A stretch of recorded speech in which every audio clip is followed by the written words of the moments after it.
ये ज्ञान यज्ञ। 5 यज्ञ होती है।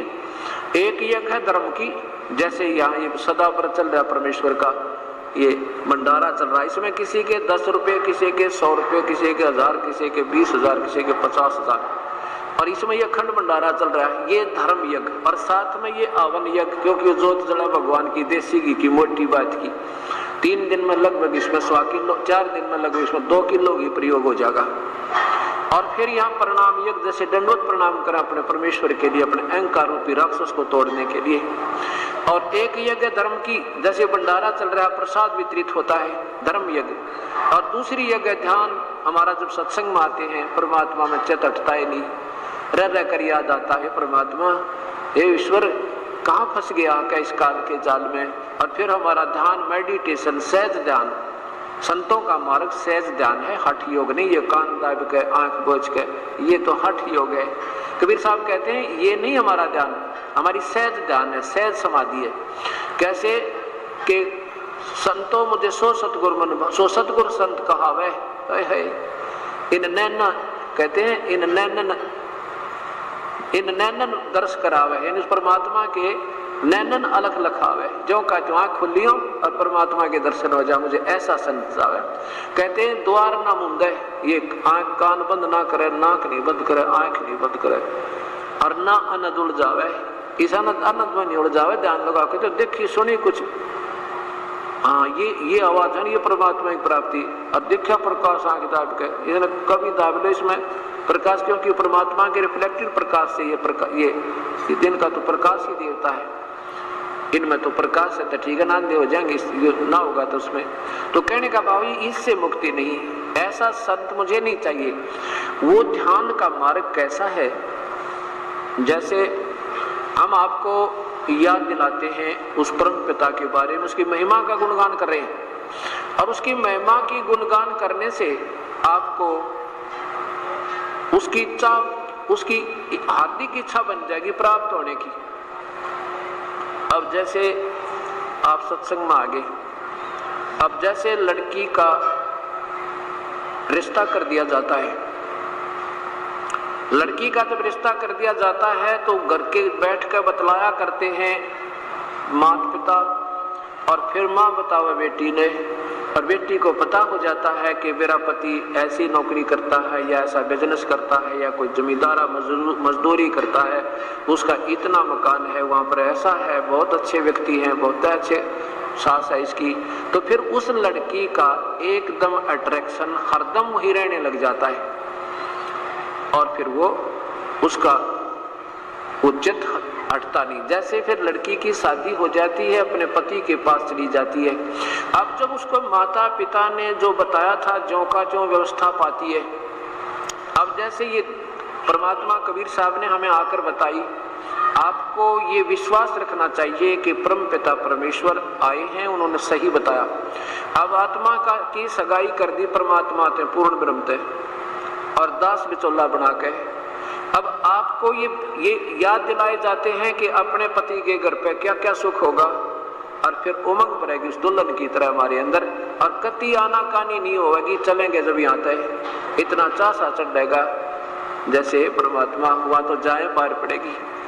तो ऐसा हमारा ध्यान हरदम वहाँ रहेगा, जैसे पति भरता पति से राती आन पुरुष निभावे, और वैसे पी हर में, और फिर सुरत प्रीतम में, ऐसा ये सहज ध्यान कहावे, ऐसा ध्यान लगावे। जैसे लड़की की शादी हो जा, ससुराल से फिर वापस आ जा, और फिर उसका एक पल भी चित, ठीक है माता पिता बहन भाई से सारा ढंगता रहती है, पर उसके अपने पति से एक पल भी वो चित नहीं हटता। ऐसे जब हमें ये ज्ञान और वास्तविक सुख का अनुभव हो जाएगा, फिर इस संसार में हमारा ये सहज मेडिटेशन, हमारी सुरति उसी के चरणों में, और उसी के सुख को, वहाँ क्या क्या सुख है, यहाँ कितना कष्ट है, वो हरदम हृदय से हटे नहीं। इसलिए हमारा चित्त हम हमेशा उस परमेश्वर के चरणों में लगा रहेगा। और दूसरा सहज ध्यान का आपको बताते हैं, जैसे आपके ऊपर कोई मानसिक परेशानी आ जाए, कोई संकट आ पड़े, और उसका निवारण हो नहीं, आप चाहे कितनी दूर चले जाओ, रिश्तेदारी में आपने अच्छी बढ़िया हलवा और खीर खिलावे, लेकिन आपके हृदय से वो संकट वाला स्थान, वो वहां से चित्त आपका हट नहीं सकता। खाना भी खा रहे हो उनसे बात भी करे, बात खत्म होते ही आपका चित्त उसी संकट सतन पर, यानी टेंशन जिसे कहते हैं। अब जैसे एक व्यक्ति ने लड़की की शादी करनी थी, 50,000 रुपया उधार लोन ले लिया, ऋण ब्याज पे, और फिर अमन नोते देने चला गया और तिजोरी यानी जिसमें सो रखा था उस अलमारी को खुले छोड़ गया गलती से, और 1000 किलोमीटर जाकर याद आई शाम ने, वो होते हैं तो भाई अलमारी खुली छोड़ आया है परमात्मा, गरीब आदमी मुश्किल से तो ब्याज लिया था, ब्याज पर लोन धन लिया, ये मालिक कोई निकाल ना ले जा। अब वो बात भी करे उनसे, नोता भी देवे है, रोटी भी खा रहा है, उसके लिए खूब उसको खातिरदारी भी हो रही है, पर उसका एक पल भी मन उस तिजोरी तक नहीं हटता। ऐसे ये सहज समाधि होती है। सुमरन की सुध यों करो जैसे दाम कंगाले, कह कबीर विसरे नहीं फिर पल पल लेवे संभाल। सुमरन की सुध यों करो जो सुर भी सुत माही, कह कबीर चारा चरत वो बिसरत कबहू नाही। ये सहज ध्यान है। कैसे? जैसे चारा चर रही है, जैसे चारा चर रही है गऊ, और ध्यान उसका अपने बच्चे पे होता है, चारा भी चर रही है, और कोई कुत्ता या कोई हिंसक पशु आ जाता फूफा भी कर जाती है, एक दृष्टि इधर भी रहती है, चारा भी चल रही है। ऐसे सुमरन के अंदर भी हमारा सहज मेडिटेशन, सहज ध्यान सुमरन के ऊपर रहता है। और फिर उस सुमरन से हमें लाभ क्या होगा? यानी जैसे हमने आम बो दिया, आम की सेवा में भी ध्यान है और उसके प्रतिफल का भी हमें ये सहज ध्यान है कि इसलिए इसको कर रहे हैं। ऐसे जैसे हाड़ी बीज धुन और पंथी से बतरावे, उसमें खंड पड़े नहीं ऐसे, ये ऐसे ध्यान लगावे।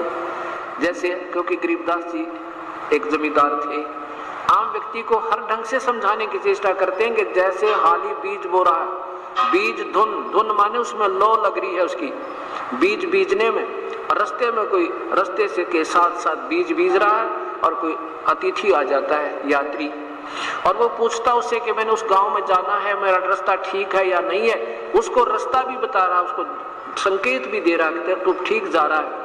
आगे जाके कुआं आएगा, उसे बाईं तरफ मुड़ जाना, आगे फिर उसके सामने आप देखोगे नीम का वृक्ष होगा, उसके लेफ्ट को यानी दाएं तरफ मुड़ जाना, सामने देखोगे एक और तालाब दिखाई देगा, और साथ में बीज भी बीज रहा है।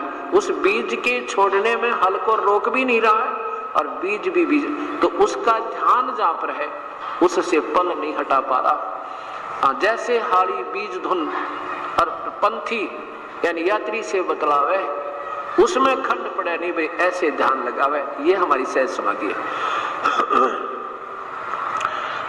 अब कहने का भाव ये है कि धर्मदास जी को परमात्मा बता रहे हैं कि 5 यज्ञ होती है यहाँ पर। एक यज्ञ धर्म की, दूसरी यज्ञ ध्यान, तीसरी यज्ञ हवन की।